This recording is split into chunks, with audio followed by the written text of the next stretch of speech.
नमस्कार, मैं हूं समीर।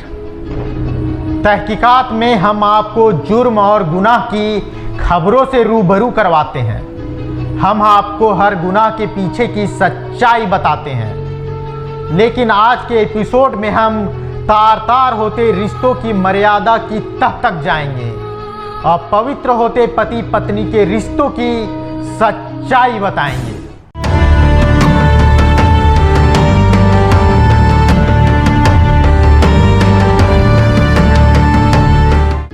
तहकीकात में आज हम कहानी बताएंगे एक बेवफा पत्नी की। एक ऐसी बेवफा पत्नी जिसने पति के रहते अपनी जीजा से अवैध संबंध बना लिया। महिला जीजा के प्यार में ऐसी दीवानी हुई कि अपने पति को प्रताड़ित करने लगी।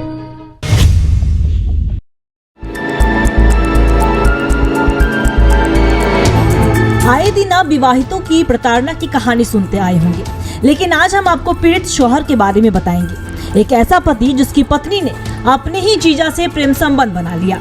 पत्नी जीजा के प्यार में ऐसी दीवानी हुई कि उसने पति की जिंदगी को जहन्नुम बना दिया। धनबाद के लोधना मस्जिद पट्टी के पास रहने वाले खालिद और रेहाना परवीन के बीच की शादी मुस्लिम रीति रिवाज से 2013 में हुई थी। आरोप है कि रेहाना परवीन का प्रेम संबंध शादी के पहले से ही अपने बहनोई पप्पू से था। इसकी जानकारी रेहाना के पति खालिद को मिली तो उसने रेहाना को रोकने को कहा। इसके बाद प्रेम में पागल रेहाना अपने पति के साथ घर में लड़ाई झगड़ा करने लगी। अमूमन आप लोगों ने पति की प्रताड़ना की कहानी सुनी होगी, लेकिन आज हम आपको एक ऐसी कहानी बताने जा रहे हैं जहां एक पति अपने पत्नी से प्रताड़ित है, न सिर्फ मानसिक और शारीरिक रूप से बल्कि कानूनी रूप से भी। रेहाना ये सारे काम अपने आशिक जीजा के लिए कर रही थी। इसका जीजा के साथ अफेयर था शादी के पहले से। हमें मालूम नहीं था। हम लोग शादीशुदा, अब शादी वादी हो गया अपना। शादी के बाद ये आए दिन कुछ न कुछ कांड घर में लड़ा झगड़ा करके ये भाग जाती थी घर। जीजा के साथ घर में भी नहीं रहती थी, चेन्नई वगैरह कहीं भाग जाती थी। हमें मालूम चला, फ़ोटो आया, केस दर्ज हुआ कोर्ट में। फिर भी हम झुक करके जा करके बेटा और परिवार को लेकर आए कि चलो जो हुआ ख़त्म करो, मेरा नसीब में जो लिखा हुआ तो मिल गया। फिर आने के बाद सर फिर यही अफेयर सामने आया।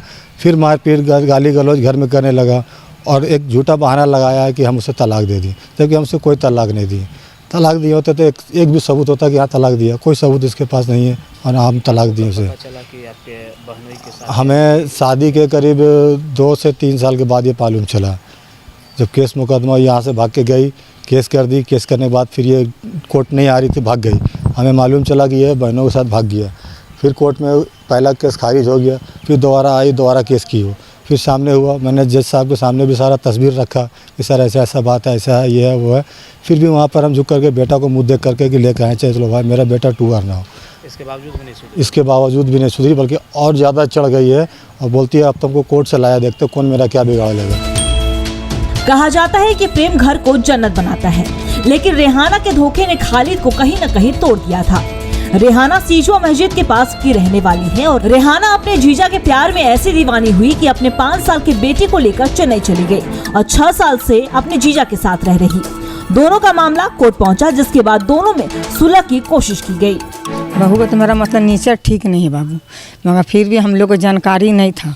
जब जानकारी हुआ, जानकारी होने का बाद में फिर भी हम लोग उसको रख रहे हैं, मगर वो ले दे के मतलब माँ का बहाना, बाप का बहाना, घर में झमेला करेगी, लड़ाई करेगी और मतलब कि खाना नहीं बनावेगी, सो के रहेगी कि नहीं बना के देंगे, हम अपना माँ कन जाएंगे, अपना माँ कन जाएंगे। कारण क्या था माँ के यहाँ जाने? माँ कन जाने का कारण वही उसका बहनोई था। क्या बहनोई के साथ उसका संबंध था? हाँ, बहनोई का साथ में हमरा खाना आता था बहनोई, तो ही दोनों हम लोग को तो मतलब बाबू मेरा पैदा हो गया तब पता चला। बाबू हमारा बाबू पैदा हो गया तब पता चला। जब ये सब झमेला जो किस ना, तो पैर में पैर चढ़ा के पंचायत हम लोग को आया ना मोहल्ला का, तो मेरा पलंग पर बैठी दी जांग में जांग चढ़ा के, तो पंचायत हमारा बमका ये कोई तरीका है? तुम्हारा बहनोई तुम चल कर उतरो, हम लोग पंचायत का आदमी, शर्म नहीं। तब जाके फिर वहाँ से हटी। उसका बाद धीरे धीरे ये भेद खुले लगा। तो पंचायत बोला कि मतलब झमेला लड़ाई कर होता है तो नहीं होता, लड़की को ले आकर कुछ दिन रखिए अपना घर में, उसका बाद फिर लाइएगा। बस यहाँ से गए, यहाँ जाके भाग गए बहनों को लेके। कोर्ट की शरण में जाने के बाद खालिद अपनी बीवी रेहाना परवीन के साथ फिर से रहने लगा, लेकिन ये कहानी और खालिद की पत्नी की बेवफाई का किस्सा यही खत्म नहीं हो जाता। रेहाना अपने पति को फिर से प्रताड़ित करना शुरू करती है। रेहाना अपने जीजा के कहने पर पति के खिलाफ लोधना ओपी में शिकायत दर्ज करवाती है। फिर दोनों में सुलह करने की कोशिश एक बार फिर होती है, लेकिन रेहाना कुछ दिन साथ रहने के बाद फिर से अपने जीजा के पास रहने चली जाती है। रेहाना के ऊपर उसके जीजा पप्पू का प्यार इस कदर भारी हुआ कि वो भूल गई कि वो शादी के 7 बचनों में बंधी हुई है। लेकिन जब इसकी जानकारी उनके पति खालिद को पता चला तो मामला थाने तक जा पहुंचा। लोधना थाना में सुलह होने के बाद भी वो बाज नहीं आई, जिसके बाद अब अपने बच्चे की कस्टडी के लिए उसके पति खालिद दर दर भटक रहा है और न्याय की गुहार लगा रहा है। कैमरामैन गणेश के साथ विकास कुमार, TV 45, धनबाद। समाज में बहुत सोच समझकर रिश्तों का ताना बाना बुना जाता है, रिश्तों के दायरे बनाए जाते हैं, लेकिन जब दायरा टूटता है तो विध्वंस होता है। ऐसा ही विध्वंस आया रीना के जीवन में। खुद भी नहीं रही और परिवार को भी तहस नहस कर दिया। तस्वीर में दिख रही महिला रीना है। रीना का हंसता खेलता परिवार था, प्यार करने वाला पति, 2 प्यारे प्यारे बच्चे। पूरा परिवार कोलकाता में रहता था, पर एक दिन रीना अपने दोनों बच्चों के साथ जमशेदपुर के गोविंदपुर आई। यहाँ रीना का मायका है और अचानक 22 अगस्त को रीना गायब हो गई। रीना के पति गोविंदपुर थाना गए, पर मामला दर्ज करने की जगह थाने में उनका मजाक उड़ाया गया। रीना को खोजने की जगह थाना प्रभारी ने बोला कि रीना मुंबई चली गई है हीरोइन बनने।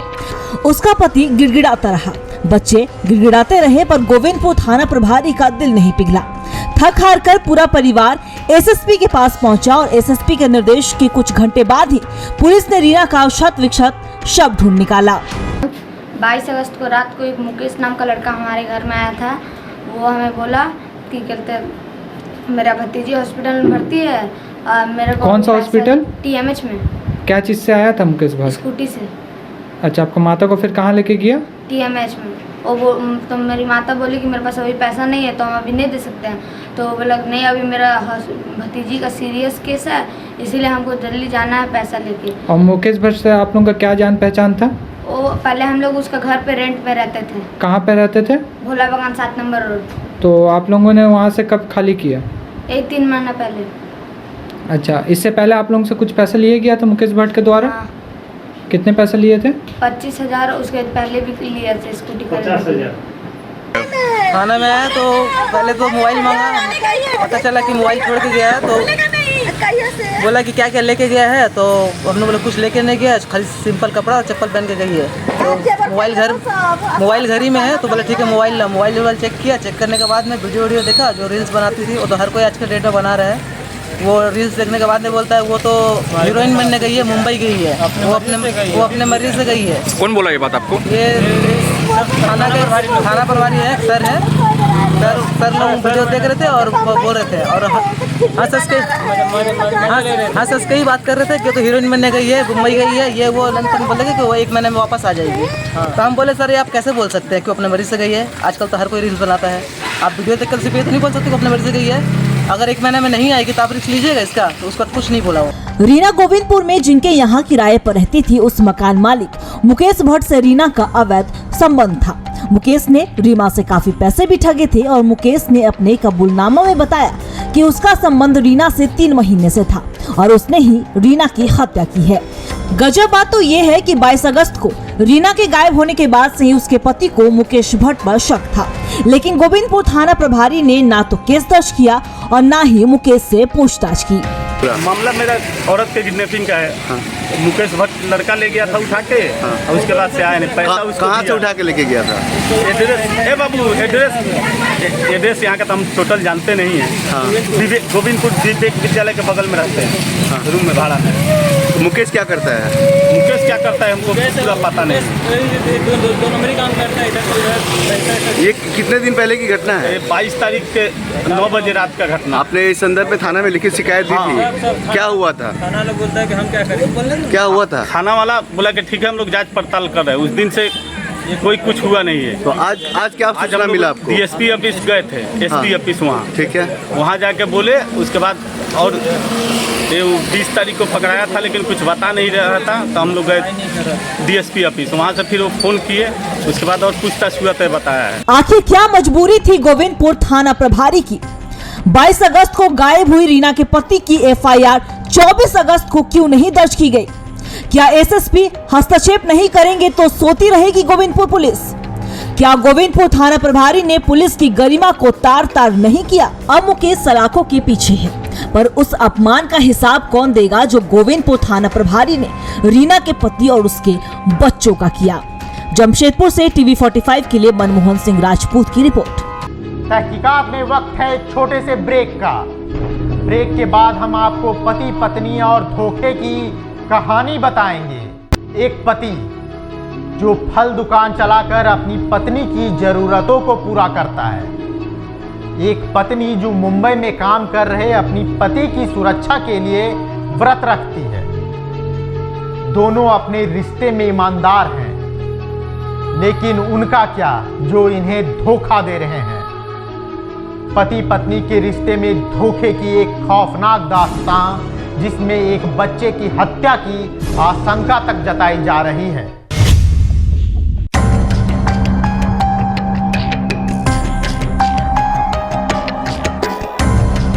कहते हैं प्रेम एक पवित्र बंधन होता है और शादी तो 7 जन्मों का पवित्र बंधन माना जाता है। कहते हैं पत्नी के प्रेम में इतनी शक्ति होती है कि वो पति की जिंदगी के लिए यमराज से लड़ जाती है।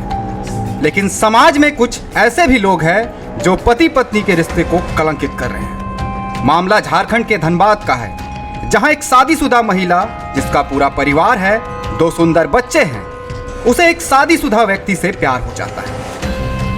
दोनों में प्यार परवान चढ़ता है और फिर शुरू होती है साजिश धोखे की, रिश्ते को कलंकित करने की। महिला अपने प्रेमी के प्यार में ऐसी पागल होती है कि घर द्वार छोड़कर अपने 2 बच्चों के साथ प्रेमी के साथ फरार हो जाती है। कोला किस्मा लिपिडी में रहते थे रेंट पर। अपना फल बिजनेस जम गया था, तो मुझे जाना आना क्या करेंगे, अपना फैमिली लेके ये रह जाएगा मियाँ बीवी। कितना बच्चा है आपको? 2 लड़का है। अच्छा। 4 साल होने वाला था, इसका बर्थडे भी आने वाला था। अच्छा। शादी कब हुआ था? शादी 7 साल होने वाला है। 7 साल हो गया। 2 बच्चा था। हाँ। 2 लड़का था या लड़की? दोनों लड़का था। अच्छा, फिर क्या हुआ? उसके बाद यहाँ आए तो झरिया में रहते थे, कचकच करता था। हम दिन भर खट के जाते थे, इसका बात सुने कि उसका बात है, इससे बढ़िया अपने बीबी लेकर साइड हट गया। अच्छा, आप यहीं पे कोला किस्मा में रहने लगे? फिर रहते रहते कुछ 4 महीने ठीक था, फिर अचानक हमको तो बाहर से पता चला कि बीबी कितना व्यस्त रहता रहे। तो एक दिन धरे, मोबाइल पकड़े, छोटा मोबाइल था, वो मोबाइल हम देना बंद कर दिए। फिर हम बोलता मोबाइल दीजिए, हम बोले नहीं देंगे।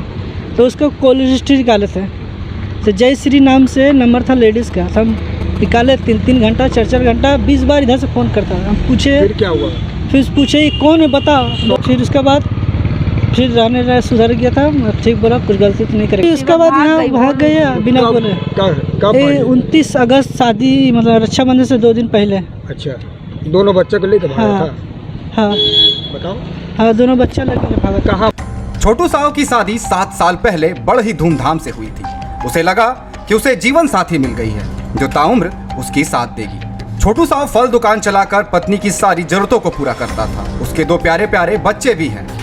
वो कोला कुस्मा में अपने परिवार के साथ रहता था। वो जिस पत्नी के लिए रात दिन मेहनत करता था, उसे क्या पता था कि वो उसका घर बर्बाद करके किसी और के साथ भाग जाए। लेकिन ऐसा हुआ, एक दिन उसकी पत्नी किसी और के साथ घर छोड़कर फरार हो गई, साथ ही उसके 2 बच्चों को भी साथ ले गई। वहीं इस पूरे मामले में जब प्रेमिका और उसके पति को पकड़कर ये लोग स्थानीय थाना ले आते हैं, तो यहाँ पे काफ़ी पूछताछ और छानबीन के बाद जो 2 बच्चे थे उसमें से एक बच्चा गायब होने की बात सामने आती है और कई बार उसे लगातार पूछताछ के बाद वो आनाकानी करती है जो प्रेमिका है। और कभी वह यह कहती है कि बच्चे जो है बेच दिए गए, कभी कहती है कि बच्चे को मार दिया गया, कभी वह यह भी स्वीकार की कि बच्चे को मारकर गाड़ दिया।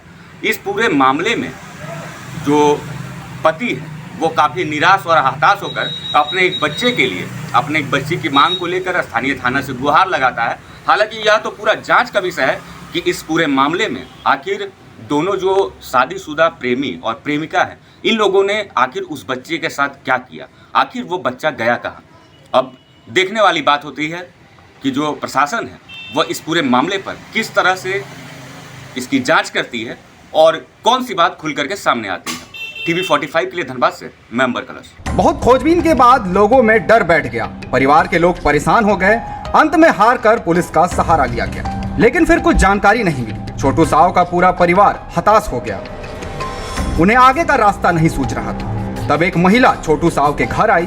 ये महिला कोई और नहीं बल्कि उसकी पत्नी ही थी, जिसके साथ छोटू की पत्नी फरार हो गई थी। फिर लास्ट में थक चुके तो फिर अपना काम धाम था करने लगे, मन नहीं लगता था। उसके बाद अचानक मेरा आधार कार्ड का बीबी का टिकट कोई बनाया था, तो उसी से जिसका लड़का संग जो लड़का का बीबी था उसका हैंडल पर आया था, तो वो एड्रेस पर मेरा यहाँ आया था।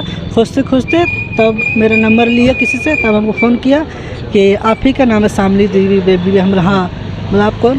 बोले मेरा पत्नी मेरा हस्बैंड गायब है। और लेडीज का लड़का से भागा था, जो जिस लड़के के साथ भागा था उसका पत्नी के साथ में, और आप लोग गए थे। फिर बम्बई में गए तो वहाँ पता उसको मतलब लेडीज़ को मालूम था कि होटल में वो काम करता है, उसका दोस्त है। तो उससे दोस्त उसका दोस्त है ना, एक दिन पहले बोला था उसको पत्नी का कि देखिए ना एक लेडीज़ को लेकर आया था, वो मतलब इनकोर कर दिया था। फिर आज उसको सही बात चला तो फिर वो लड़का से पूछा तो घोर जो लेडीज़ हाथ उठ जोड़ा तब वो एड्रेस बताया। वो एड्रेस पर हम लोग गए, वहाँ पर गांव पर पूरा छानबीन समय पूरा रात भी। तो बीबी मिला? हाँ बीबी मिला, लड़का भी मिला, उसे था हमारा जो ये बच्चा था एक ठो मिला। और एक बच्चा क्या हुआ? एक बच्चा पूछे तो बोलते हैं हम झरिया से आए हैं तो देखते हैं तो ये दोनों बच्चा भी नहीं है, हमको बहू भी नहीं है। तो हम लड़का के फ़ोन करे से बेटा से न कनिए हो न दो बउआ भी नहीं हो। तो ये लो धनबाद स्टेशन में पूरा खोजल के उजल के नहीं मिल रहा। फिर माँ बेटा रात भर घर में रह लियो काना पीटी करके। उसके बाद फिर बिहानों के जहाँ हाँ ना जहाँ जहाँ उसको परिवार रहा तहाँ तहाँ हम खोजने के गए। माँ बेटा से मिल जेते तो अपना परिवार आ जेते, मगर नहीं मिला, वो लोग के मालूम नहीं रहा। कहाँ मिला अंत में? तो अंत में तो मिला बम्बई में। अच्छा, तो दोनों बच्चे साथ लेके भागा था? हाँ दोनों बच्चा साथ लेके भागा। तो अभी आपकी बहू कहाँ है? अभी भीतर में है। लेके आए हैं? हाँ लेके आए। तो दोनों बच्चा है साथ में? नहीं नहीं, तो वही खोज रहे हैं। एगो बच्चा है? हाँ एगो बच्चा। एगो बच्चा कहाँ गया? एगो बच्चा बोलता है कभी गिर गया, कभी बोलता है क्या हो गया, सफा नहीं बता रहा। महिला ने छोटू साव के परिवार को जानकारी दी कि छोटू की पत्नी और उसके पति के बीच प्रेम प्रसंग था और दोनों व्यक्ति भागकर मुंबई चले गए। इसके बाद पत्नी की खोजबीन के लिए छोटू साव मुंबई पहुंचा, जहां इन लोगों को देख पति भाग खड़ा हुआ, लेकिन पति को पकड़ लिया गया। पति के साथ एक बच्चा तो बरामद हो गया, लेकिन दूसरे बच्चे का कोई अता पता नहीं। पत्नी कभी कहती है कि बच्चे की हत्या कर दी गई तो कभी कहती है उसे बेच दिया गया। पुलिस पूरे मामले की जाँच कर रही है। वहीं इस पूरे मामले में जब प्रेमिका और उसके पति को पकड़कर ये लोग स्थानीय थाना ले आते हैं तो यहाँ पे काफ़ी पूछताछ और छानबीन के बाद जो दो बच्चे थे उसमें से एक बच्चा गायब होने की बात सामने आती है और कई बार उसे लगातार पूछताछ के बाद वो आनाकानी करती है जो प्रेमिका है। और कभी वह यह कहती है कि बच्चे जो है बेच दिए गए, कभी कहती है कि बच्चे को मार दिया गया, कभी वह यह भी स्वीकार की कि बच्चे को मारकर गाड़ दिया। इस पूरे मामले में जो पति है वो काफ़ी निराश और हताश होकर अपने एक बच्चे के लिए, अपने एक बच्चे की मांग को लेकर स्थानीय थाना से गुहार लगाता है। हालांकि यह तो पूरा जांच का विषय है कि इस पूरे मामले में आखिर दोनों जो शादीशुदा प्रेमी और प्रेमिका है इन लोगों ने आखिर उस बच्चे के साथ क्या किया, आखिर वो बच्चा गया कहाँ। अब देखने वाली बात होती है कि जो प्रशासन है वह इस पूरे मामले पर किस तरह से इसकी जांच करती है और कौन सी बात खुल करके सामने आती है। टीवी 45 के लिए धनबाद से मैं अंबर कलश। तहकीकात में आज के लिए बस इतना ही। आज हम आपको अपनों का ख्याल रखने की सलाह तो देंगे, लेकिन जो सबसे बड़ी सलाह है वो यह है कि अपने रिश्तों में ईमानदार रहिए और रहिए सतर्क।